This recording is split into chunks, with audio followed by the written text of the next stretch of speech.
It's time for this week's episode of Brandon's Sports Talk.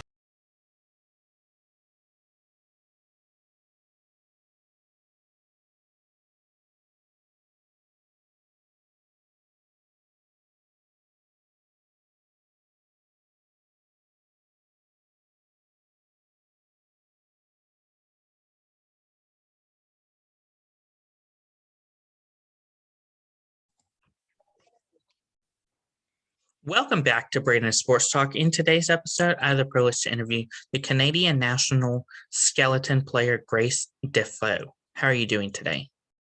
Good, thanks. Thanks for having me on. Can you talk about how you knew that you wanted to get involved in professional sports? Yeah, I've grown up, so I live in Calgary, Alberta, Canada. We're a pretty winter sport nation, and I live really close to the Rocky Mountains, so big into winter sports. And I grew up pretty much skating. So I was a figure skater first, actually, for about 14 years. And I grew up just loving, I love to skate, but I love to ski. I tried gymnastics, dance, all sorts of different activities and sports growing up. And I kind of knew, I think around the Salt Lake City Olympic Games, just watching and being so amazed at, like, obviously the figure skaters, but all the whole Olympic movement. That's kind of the first Olympic Games I remember watching. And I remember watching in school, actually, the Canadian women playing in the hockey final and obviously winning gold. And we watched it in my classroom. I think I was in grade 1 or 2. And I think ever since then, I've just had this Olympics bug. And it's not as much like professional sport, because like we don't really have amateur and professional. We don't have a professional league in skeleton. So really we're all kind of professional, just at varying levels, and that depends on what our international federation or our national federation, like Canada Skeleton or USA Bobsleigh Skeleton would provide you. We're at varying levels, but I think when I transitioned from figure skating, I was looking for another sport. I wasn't ready to be done being an athlete. I was going into university. I still had the competitive bug, and I kind of was like, why not just give something else a shot? And there was a couple other options, but skeleton just seemed to be the one that I kept gravitating back to. And there was the track here in Calgary that was built for the 1988 games. So I obviously didn't have to leave my city to even try the sport, which was even better. So I tried it and kind of got, I wouldn't say it was love at first slide, but got hooked on it and spent a couple of years sliding. And I think once I got my first international competition down also in Utah in 2014, just right after the Sochi Olympics, that kind of was the first time I competed representing my country, and that got me hooked. And so that was in 2014, and obviously now I'm on the national team. I've been on Canada's national team for the last 2.5 years. So yeah, it's been crazy, but I love competing so much, and I love my sport and all and the community that's around it. And I think that's really what makes it fun. But I've been obsessed with sport as long as I can remember. What was it like going from figure skating to obviously skeleton? Yeah, very different. And I think also when you try most of your sports, I'd say, even if you don't play them at a high level, you try them when you're a kid. And so starting a completely new sport as an adult is kind of terrifying, because you're just not used. Your brain is a lot more, it understands risk a little bit more. And so it was scary. But there is some crossover, the feeling, like the body control and stuff that you have to stop a jump in figure skating on a dime and land on your little small blade. That body awareness translates into what I'm doing on my sled, how I'm steering my sled, the explosiveness you need to get up in the air, all that kind of stuff. And obviously just the life lessons that come with sport of, knowing when to grind it out and when you need to rest and all that kind of stuff. But I wouldn't say the transition was easy. I'd say it's a little more seamless. Some of my teammates come from like track and field, and that is a lot more seamless of a transition, it seems, for our push start. So I very much had to learn not only how to push a sled and drive the sled, but also how to train. We do a lot of track and field training and weightlifting training off the ice. And so I also had to learn how to do those. So it wasn't seamless, but I'm really grateful, obviously, for my time as a figure skater, and it's my journey. So I guess I got to embrace it going into skeleton. But if anyone is trying a new sport as an adult, it's never easy, but I think you should push through. And I mean, look where it's gotten me now. What was it like, obviously, going from being on the ice, figure skating, and just like being on the ice skating around versus obviously going on hills and slopes? Yeah, I mean, so one thing I do like, I guess, and this is besides the point, is that skeleton is a judge sport. And I mean, we've seen scandals in Olympic figure skating history regarding that. Skeleton is me versus mountain. And yeah, you're racing other people, but really you're not going at the same time as other people. So it's really you racing against your best at that track and trying to stop the clock as fast as possible. And I think that is like, the sport is so simple in nature, but so how you do that is so technical and all up to your equipment, your drive, your push. Like there's so many factors, the weather, the ice conditions, and kind of that kind of stuff, that the nature of the sport is so simple, but it's so complicated at the same time. It makes my brain, I don't know, it's a puzzle. It's like an escape room that my brain is trying to crack. And yeah, so I mean, it was definitely, I do like that I don't have to like do my hair and makeup anymore like I had to do for figure skating and stuff. And the feeling of skeleton is like no other feeling in the world. It feels, when things are going well, it feels so good. And you might be going 130 kilometers an hour, but, and I'm sorry, I don't know what the miles, I know in Park City, we go like upwards of 70 miles an hour, I think. I don't know what the translation is, but if you're listening, punch it into Google, figure it out, 130, 140 kilometers an hour. But the feeling is just so, like, your brain can't think of anything else because you're processing what's happening, and it doesn't have time to wander. And I think that's part of why I really like it, is you feel like your full attention is on that moment. And it's the epitome of like being in the moment. Of course, what was it like in 2015 getting your first win in the North America Cup in obviously your hometown of Calgary? Yeah, that was a pretty special moment. That was my first season on tour, on the North America's Cup tour, and I never competed internationally before that. And yeah, I was actually sitting in second place after the first run. So we do two heats combined. So you do one run and then they rank you, and then you go slowest to fastest. So I was sitting second. So I wasn't actually the last person down the hill. So I was standing at the bottom of the track, listening to the PA announcer call the race and saying, okay, she's headed into this corner and now she's down. And like, so I was hearing, oh, she's losing time. She's losing time. And it's not something you wish upon someone. I always want to beat, you want to beat someone when they're at their best and stuff like that. But I was just, I don't want to say lucky that day, but I laid down a good run, and then the person after me couldn't match that run. So I ended up winning, and it was really awesome. My family was all there. They weren't at the finish dock with me. They were up top. So I didn't get to see them till I went back up to the top. But getting to stand at the finish dock, so we do our award ceremony generally at the bottom of the track, and getting to stand there and hold my flag and listen to the national anthem. It's honestly a moment when like when I go to like a hockey game or any other sporting event and listen to the national anthem, I like have a vision of that moment, because it was one of the coolest. And yeah, like it's not like, it's not like a big scale event. There was probably only like 10 or 15 people there, but I mean, it's just awesome to say like, oh, I won an international race. Yeah, so I think that it definitely set me up to just keep grinding through skeleton and hoping that I can experience those moments maybe a few more times in my career. What was that feeling like of obviously getting to be at home and obviously play in your home race, where obviously your fans were able to see you, where your fans and family were able to see you? Yeah, it was awesome. And I think like, so it's really sad because actually the Calgary track is closed now. It's closed indefinitely. It's not gone, but it's closed. Well, they demolished part of it. That's a longer story. But it's dormant. So we don't use the Calgary track anymore.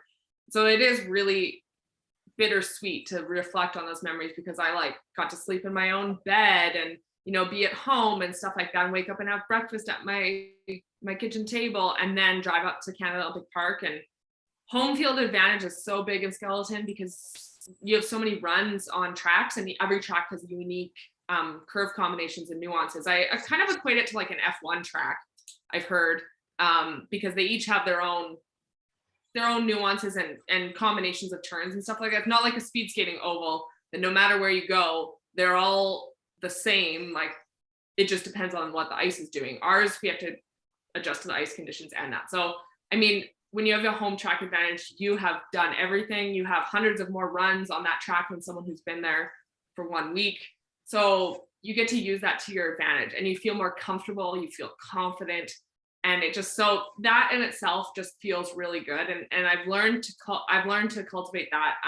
We have a track in Whistler, British Columbia, which is a little bit further from Calgary, but now that's our home track. And so I've had to kind of find that there now to at least still have a home track and be able to cultivate that home track advantage. But yeah, I mean, it was so special. And I think Calgary is such a winter sports city because of the 1988 Olympic Winter Games. And just the volunteers are still, people are still excited. People still go around talking about how they volunteered in 1988. So I think having people and families able to come out and watch us and stuff was a huge deal, and something that we all really miss now.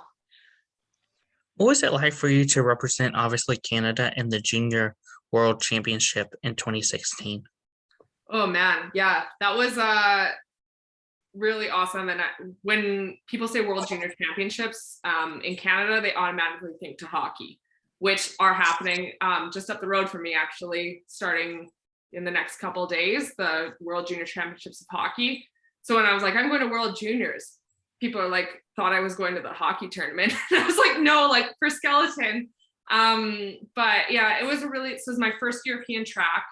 I had traveled all through North America. And actually what people don't know is that, or I guess I haven't really like said it, is that like I actually had, I was off the ice for about 2 months leading into that World Juniors. I did one run in Calgary before I got on a plane and went to Germany as my return to sliding. I actually had surgery on my finger because I cut it with a knife holding an avocado, because I am a silly human. I'm one of those people. But so I was actually off of sliding for, 4 weeks or 4 to 8 weeks. I can't remember exactly. But so I wasn't as fresh as I wanted to be. And I actually also got an ear infection when I was in Germany. And so when you're sliding, I had like almost like vertigo, where you start to get the like, woo. And so also that was not good.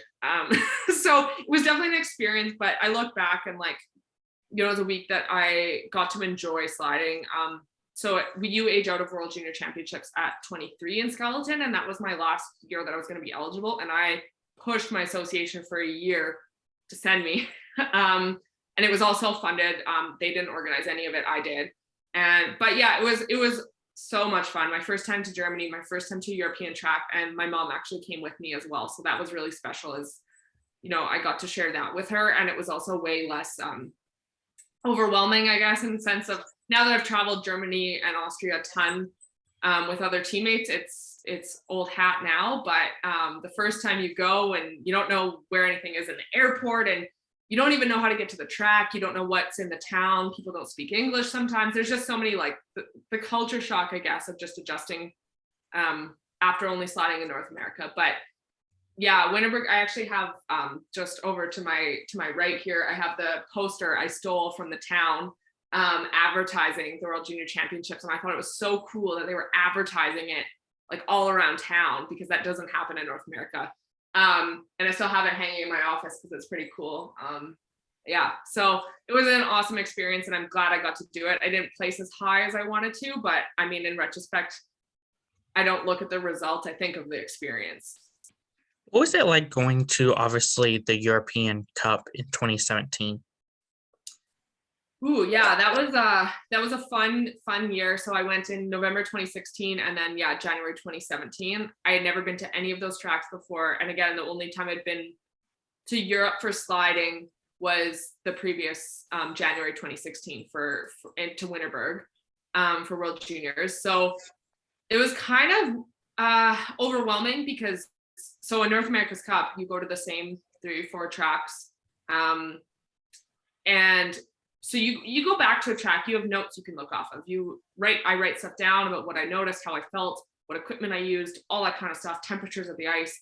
Like now it's even more detailed than that, but going to a track for the first time, there's no feeling like it, because you can watch all you want, but you never know what it's going to feel like. And so it was nerve-wracking to go to a new track. We did 2 weeks in November. So I went to 2 tracks, and then, or 3 tracks actually. And then in January went to 2 new tracks as well. So it was probably one of my most formative years where I learned a lot and just leaned into like the uncomfortableness of going to so many new tracks. But yeah, it was so much fun. And it's always, being the North American, we teamed up actually with Team USA and shared a coach. So we were joking, we were Team North America, because our association actually didn't send us with our own coach. And so it was actually kind of fun, because you're kind of not, you're competing against everyone, but the European nations have a lot more spots in European Cup versus North Americans only get 2 spots and the European nations get 4. So you kind of already feel outnumbered. You're competing against 4 Germans on their home track, and 4 all the sorts of 4 Austrians, whatever it is. And it was probably one of my not my most fun, but it was so fun because I just like was driving around with my teammates all across Europe, and I just thought that was, I was like, this is it. This is the coolest thing I've ever experienced. I mean, obviously I've gone to Europe again since then, but I mean, I was like, this is what I signed up for. Travel and like making all those memories off the ice are also a huge part of why I do skeleton, because it's an opportunity to travel and meet new people and go to towns that you've never been to before. So that was kind of the fun of it. And it was a heck of a year. What is that experience like of obviously getting to travel to places that not many people obviously in the world can travel to? Yeah, I mean, they're always very, there's a few, everyone has their own favorite place kind of that we stop at their tour. And the more you go back, you kind of like, you know what you like, and you know what places to, you know where the gym is, like you kind of, you get used to it. But yeah, it's just so funny that you just like thinking, I remember stopping in this one little town and being like, it's in Oldenburg, Germany. It's just right across the border from Prague in the Czech Republic. It's right kind of in that. And it was in a track that actually was hidden when the wall was up and stuff like that. No one knew it was there. And you're kind of in that town and you're just like, how did I end up here? Like, this is not a place I ever knew existed. And yeah, it's very surreal, but it's also just so fun because I mean, I love to travel to the big cities too. And I've taken time after my European Cup, and after World Juniors, my mom and I actually took a few days to travel I went to Poland one time. We drove to Poland, and another time we went to Prague because a friend of mine was living close to Prague at the time from Canada. She was doing exchange over there. So, but these big cities, they have this big allure, but the small places just have their little quirks. And you're also just like, it's like going to those hidden gems that I think travel blogs, I'm big into travel. So like travel blogs talk about like hidden gems and stuff like that. And I always think that I'm just getting like the authentic German experience or something by being in this little small town where you go to the local place and you ask them like, sprechen Sie English? And the lady just looks at you and goes, "Nein." And you're like, okay, well, let's see what we can order. And it's always like you order food and you don't know what, it's like a surprise when it comes. So yeah, I mean, it definitely, I think it's like written a lot of travel stories that I just like look back and laugh at. And sometimes they're stressful. Sometimes they're, you don't get what exactly you wanted at the time. But now reflecting back on them, it's like, an example is like my mom and I were driving through this like small little pass in the Swiss Alps, and it was so snowy. We could barely see where we were. All we could see was these like poles that marked where the cliff was that were yellow and black. And my mom being like, look for the bumblebees so that we didn't go off the cliff. And so very stressful. But afterwards we look back and we're like, remember that time we were driving through like the Swiss Alps on this tiny road? So yeah, I think it's just brought a lot of adventure, I think is kind of what I equate to. And I am very grateful for all those little things. And I wish I would have written more of them down, because now that I've no longer been around, I start to forget some of them. What was it like in 2021 going to obviously Lake Placid to compete in the NAC bobsledding and obviously sledding? Yeah, Lake Placid isn't my favorite stop on tour. So actually really fun. I'll tell you a fun story, because I know you've had a bunch of PWPHA players on here. We were in Lake Placid in January at that exact time that they were hosting the Isabel Cup bubble in Lake Placid. And we were there, and COVID cases were starting to climb, and we got note that they were canceling they were postponing the Isabel Cup tournament. Like, they stopped it halfway through, and a bunch of them were staying at our hotel actually. And in that moment, in those 12 hours after they stopped the hockey tournament, there was COVID cases, and cases were going up in general in that county in Lake Placid. We were supposed to stay another week after our race. This was probably like on day 3 of training. We have 3 days of training and then 2 race days. And this was like our final day of training. And we got note that night that immediately after the second race, we were to leave Lake Placid. We were being kicked out of the county. And so we were going home to Canada about 10 days earlier than we had imagined. So suddenly we had to organize COVID tests, we had to organize flights.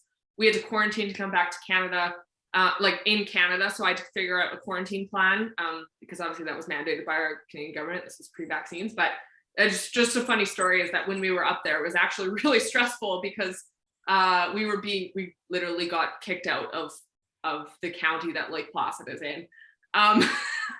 And yeah, I mean, it was late. I actually just got back from Lake Placid about a few days ago, and it was probably the first time I've been there that I was like, the track is very unique there. And normally it's very cold and very snowy, and it wasn't this one time, but I know you're asking about January. It was very cold, like close to 0 Fahrenheit, maybe below 0 Fahrenheit. Very, very cold. So it's just part of it's just not a track that I necessarily enjoy myself at, and learning to. But I can't remember specifically, because I've been there. This most recent trip kind of overrode that memory of that trip. But I think, yeah, the most stressful part was, number one, that we were in quarantine before in this tiny motel. And I don't know if anyone has seen Schitt's Creek, but it looked like the Schitt's Creek Rosebud Motel. It's not the most glamorous place, but they're lovely to us. We were stuck with no kitchen. We were stuck in quarantine. We weren't supposed to go out anywhere except to the track and back and kind of stuff. So it kind of was like a stressful trip in itself. And yeah, being kicked out to return home to Canada was also just not, it was the first time actually though that we had driven, we normally fly to Montreal and drive down over the border that way, because it's like 2 hours. It's so much closer, and flying domestically is easier for us. But we were actually in Salt Lake, so we flew to Newark. So we actually got to drive by. I was in the passenger seat over the whole New York City skyline, and the moon was like, it was a full moon, and it was like behind all the buildings. It was it was like a movie. So I mean, that was one positive, I guess. Of course, with being in Lake Placid, obviously, did you get to see obviously where Miracle on Ice was filmed? So not that trip, but yeah, actually there is a gym in the basement of that arena. And we sometimes frequent that. It's one of the few gyms in town we can get into. We couldn't since COVID.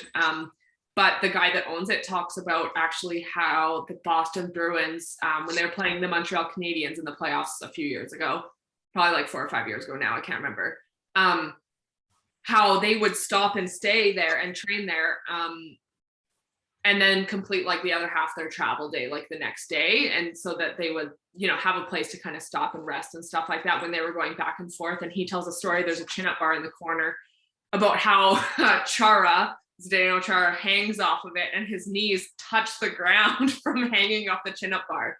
But yeah, mean, I've been in the rink for Miracle on Ice, and like the speed skating oval is just right over there.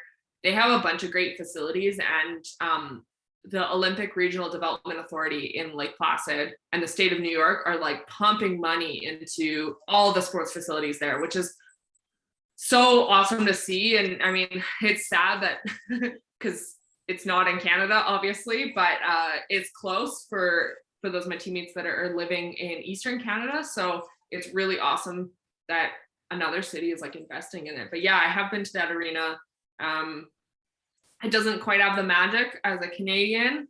You know, I think of good hockey goals. I think of Vancouver 2010 and Sidney Crosby with the golden goal and stuff like that. But I respect it, and I actually didn't know it was there. And then we're driving by, and I was like, "Oh my God, that's like 1980 Miracle on Ice." So I'm a big hockey fan, so it's cool in that regard. But it's a little before my time, I guess. Who are some people that you look up to in the sledding world? Ooh, there's a lot. A lot of my Canadian teammates are, you know, not only do they, and I don't look up to them because they're just my teammates. I look up to them because they are good people off the ice, like doing community work and willing to help competitors. I think that's one thing that's really special about the community is like, an example is a Korean athlete when we were down in Utah this year. Their stuff got lost during the massive storms in British Columbia and Washington and stuff like that just about a month ago. Their stuff got lost during their travels, their plane ride down from BC down to Salt Lake. And she was sliding on a borrowed sled in a Canadian suit with shoes from another athlete. I can't remember what nation, maybe Austria, and gloves from another. So like everyone's willing to lend a hand. And I know that the Canadians are always at the top of that list. You know, my teammate, no problem. Even though our equipment is very specialized in terms of like that it's expensive, they know that the other is going to treat it. And if it means that someone else can compete versus not compete, most people are willing to you know, help make it happen and stuff like that. So the people that do that, I look up to. I've only met a few people that aren't like that in the sport, and honestly, they don't stick around long.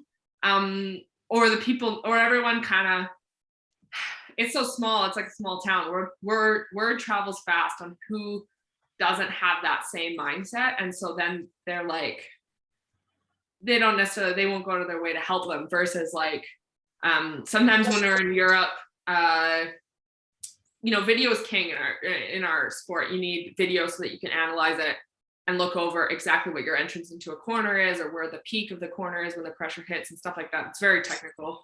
And so we generally like barter with other coaches, like asking other nations to video for us. If we video for you, will you video for us? And it's very collaborative, and everyone just wants to see everyone succeed, for, like I said, for the most part. So I know that's not like a very specific answer, but a lot of my teammates are some of the first people to do that, and that's where I learned that from. And then I have a couple, one of my friends is actually retired now. She represented Canada, and then she represented Switzerland. And she now coaches actually in our private skeleton club, kind of at that level. So I have a national team coach, but you know, they don't have programming for me all year. So then I go back to work with my private coach in Whistler. And so she's one of the people, she's one of my good friends. I trained with her when she was still an athlete. So now it's funny, we've been teammates, then competitors, and then now she's a coach, and then friends, and then now also a coach. So we have many layers to that relationship, but we're pretty good at managing it. But I'd say, yeah, she's kind of started this revolution of trying to recruit more athletes, and not just Canadian athletes in Whistler. It's open to the programming is open to any international athletes that want to come up to Whistler and learn to slide. They host that, and also obviously they help fine tune athletes that are at any other level. They're called progression camps for that reason. They just want to see whatever athlete, you know, come in and see them progress. So that they're called Sniper Skeleton is who they are, and I admire the work they're doing, because there's been a gap in skeleton recruiting over the last, at least in Canada as well, over the last few years. And they're trying to get more people interested in the sport, and also just trying to get people interested in the sport, even if their path isn't to the Olympics, because at the end of the day, we just want more people to try our sport. And it's not necessarily the most economically friendly sport, but if someone wants to come out and be a weekend warrior in it, power to you. They have opportunities for that. And, you know, you come out a few times a year and slide and have some fun, and we have some fun races. I think that's really different as versus the recruitment aspect's been very much focused on, going to the Olympics and the Youth Olympics and stuff like that. And just recognizing that's not everyone's path. And that's fine, but you can't build that without kind of a base of other people in our sport. So I very much look up to them in that respect as well. It's just they're trying to grow something bigger and get more people into the sport, because the sport's pretty cool. Of course, talking about the Olympics, what is it like obviously preparing for the Olympics? And are you ever going to obviously go to the Winter Olympics?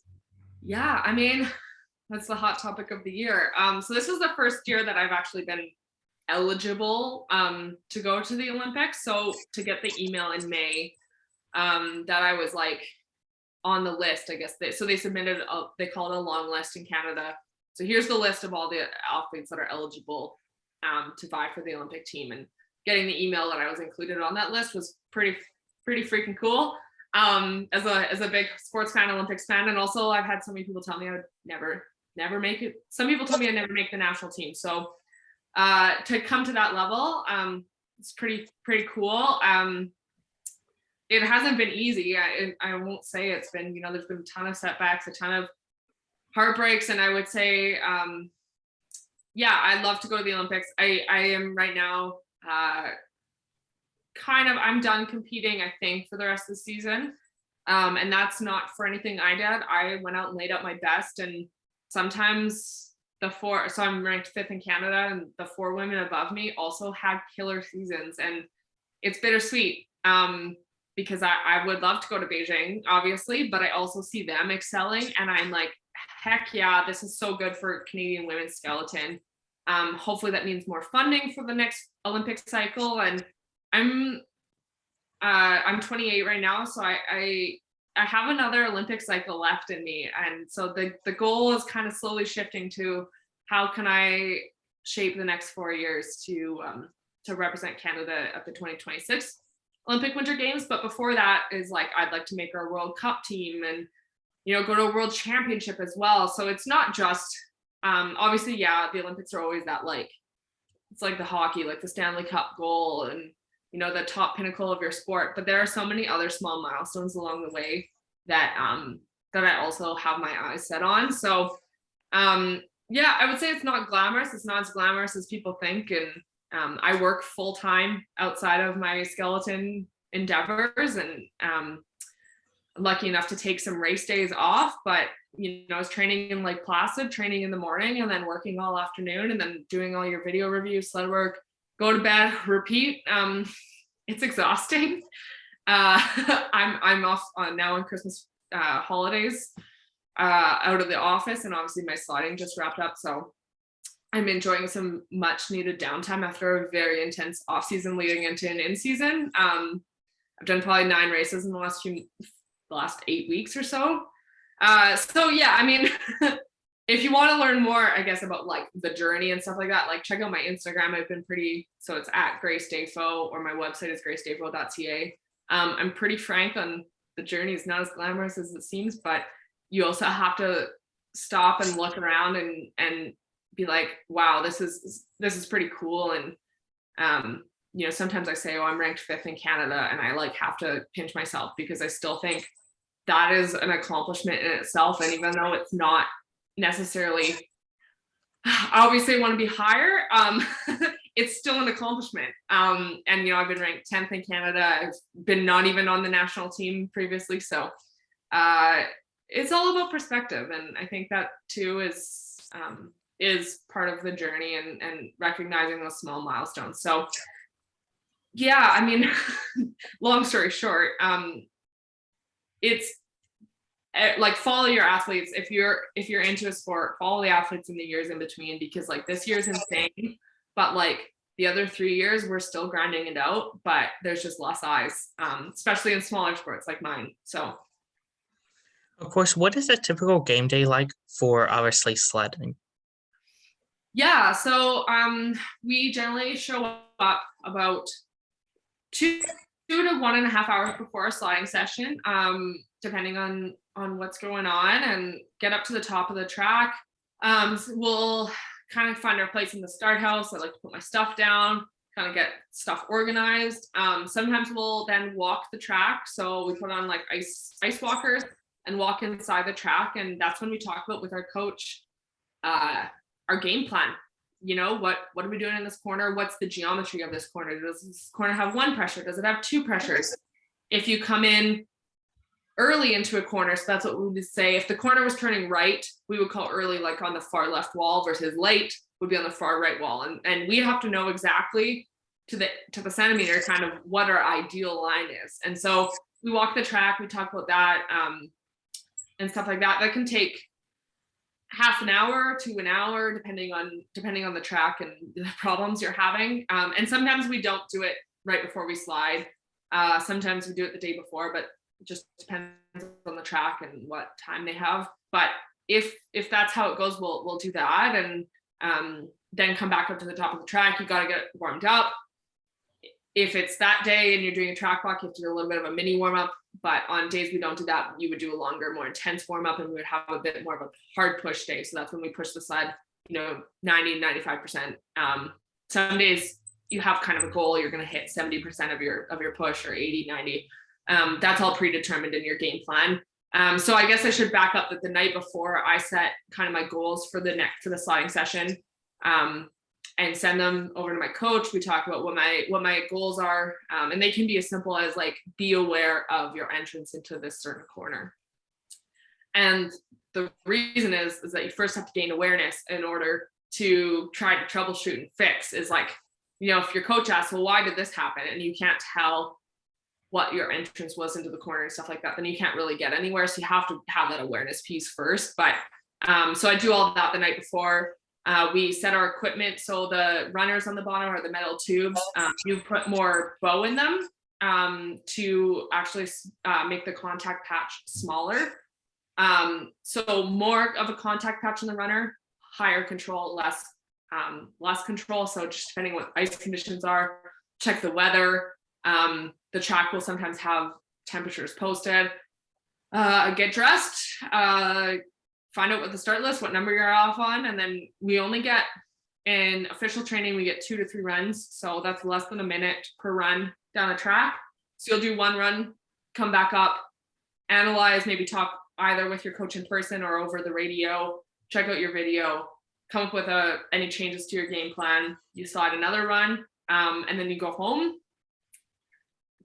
We like to shut down right after and just rest. Generally, I'm working during that point, but the point is not to think about sliding at all for those about an hour and a half after the session. And then we kind of go into a deep dive analysis on what we need to fix for the next day and kind of stuff like that. And then check your equipment, visualization. We use a lot of GoPro videos. People take GoPro videos down their helmet. And so it helps us, if you haven't been to a track a ton and you can't visualize it in your mind, it helps you kind of form more of a visual pattern that eventually you'll be able to do that. So I might also do that before I go to bed.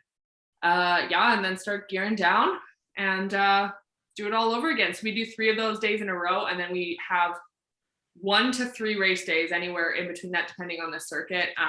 When I was just in Lake Placid, we had 3 race days in a row. So that is an exhausting week to pump yourself up for 6 race runs, and race runs, you're going pedal to the metal.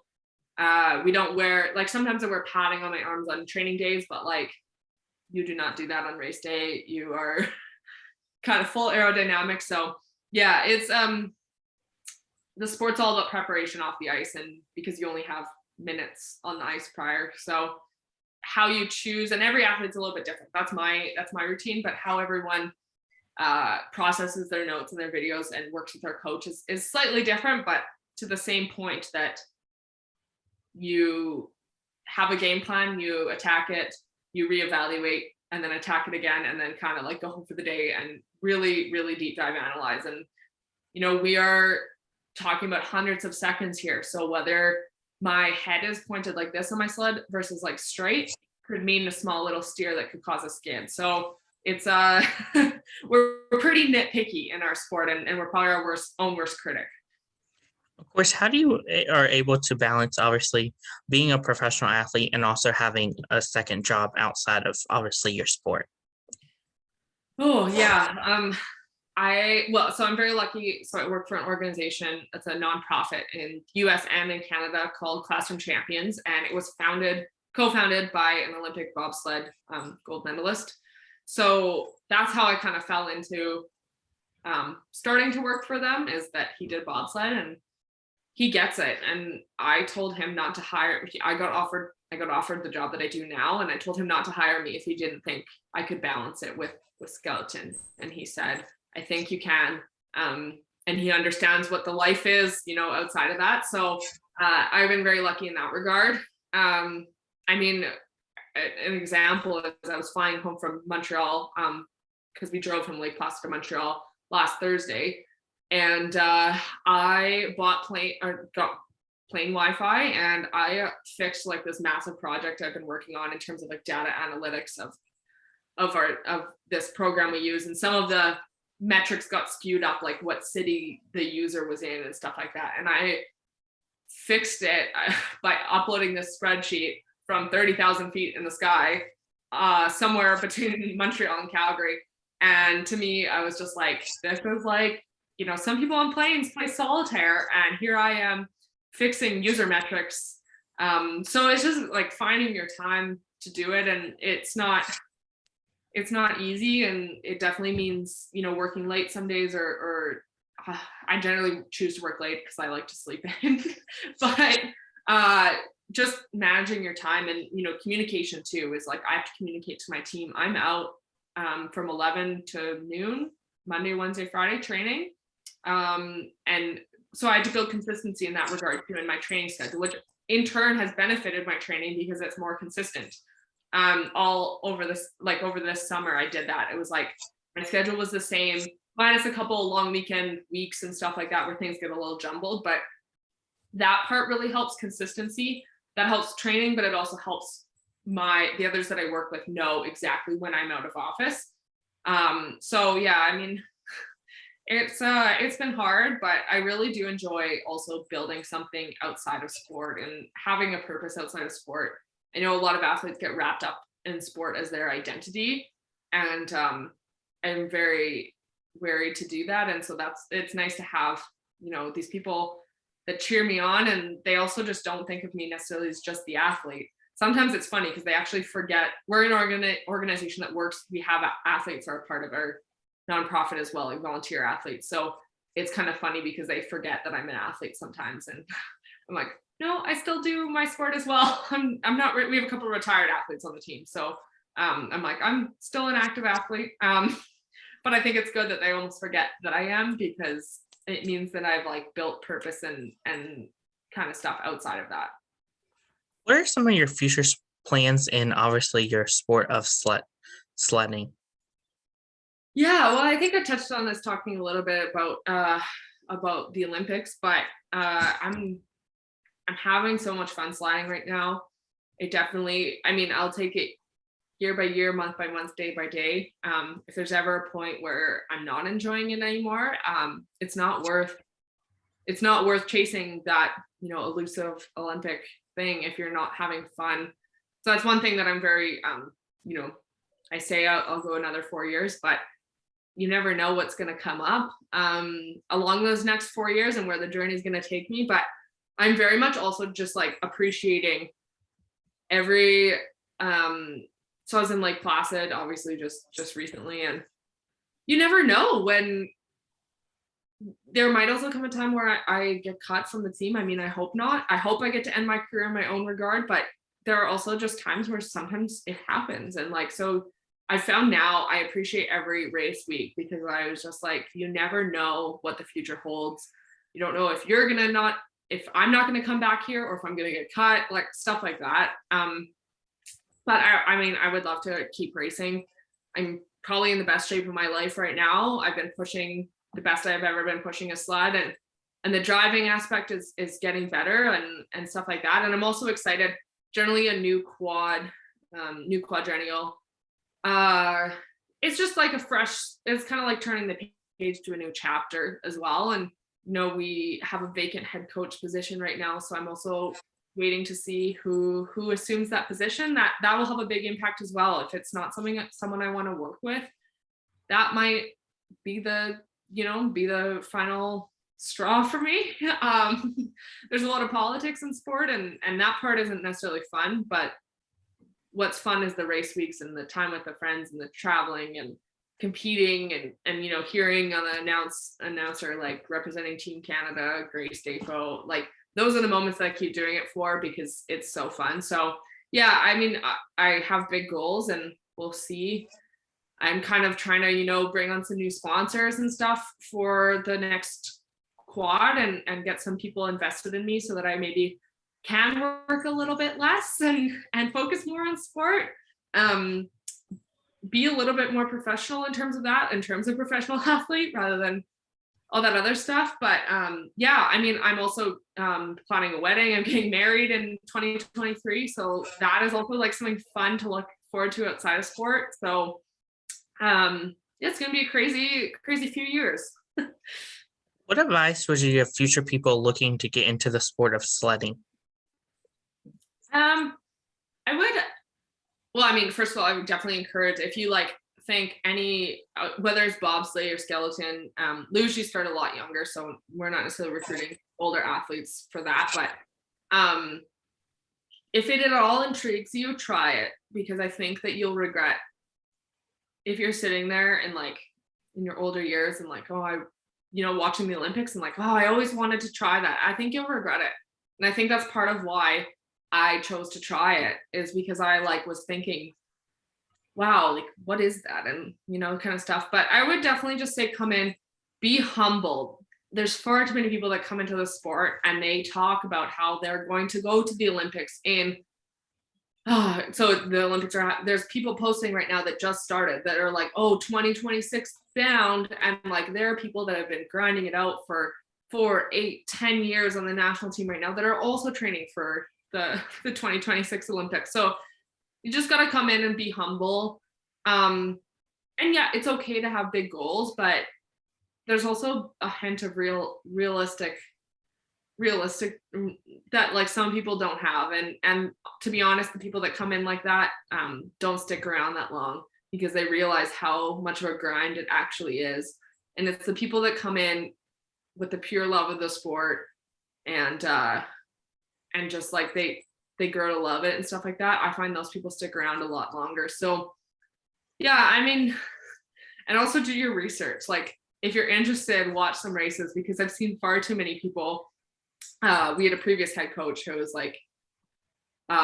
he went to the Olympics for the American skeleton team. He coached the British skeleton team to 3 Olympic medals and stuff like that. And there was these newer athletes that didn't even know who he was. And he walked in the room, he was announced as our head coach. And I was like, we got this guy as our coach. I was so stoked. So, I mean, do your research too on who, because everyone else is who's that? And I was like, just because he hasn't competed in the last 5 years doesn't mean you can't know who he is. Google will tell you who these people are. Anyways, that's beside the point. Yeah, I would just say embrace it. And I think not a lot of people look to the sport as an opportunity, but I don't know. I think it's pretty cool. And I know USA Bobsled Skeleton does they call them combines in the summer, where you get recruited based off your sprint and broad jump and kind of stuff like that. So if you have any sort of background in rugby, track and field, I mean, figure skating, I've seen a few other figure skaters come in now, but yeah, I mean, if you're interested in weightlifting, we had some people come in, contact whatever country you're in, contact the association and figure out what it takes to try. Because you know what, if you tried and you hate it, then you can just say, remember that time I tried skeleton? Oh, ha, ha, ha. But I just really think the group of people are just amazing. And I think that people are missing out if they're, if you're interested, but you don't try. So Yeah, if you're in the US, USA Bobsled Skeleton, USA BS, I think is their Instagram handle. Check them out because I know that they're always recruiting athletes for bobsleigh and skeleton. And bobsleigh, if you're a push athlete, it doesn't take as long necessarily to develop your skills. You could make the World Cup team in your first couple seasons if you're the fastest pusher on the team. So, anyways, I'm rambling on too long, but yeah, try it. I think it's pretty cool. Obviously. That's great advice. Where can my listeners find you at on social media? Yeah, so I'm at Grace Dafoe on Instagram and Twitter. My last name is Dafoe. And then I have a website too. It's gracedafoe.ca. And pretty much the only Grace, there's only a couple other search results. Everything else that comes up on Google's about me. So if you just search my name too, it generally takes you to my handles. But yeah, Instagram's probably my most used platform, I guess, where I talk about my journey and stuff like that, and my website as well. I blog occasionally. I'm a little behind right now, but but there's lots of great blogs if you want to, I talk about the journey. You can look back at some of my blogs. I talk about how I've been cut from the team, how I've clawed my way back to the team, all that kind of stuff. Yeah, there's some gold in there if you really want to dive into what the journey to the games looks like. That's the place to do it, because I read back on them sometimes and I'm like, can't believe I wrote that. Like, man, when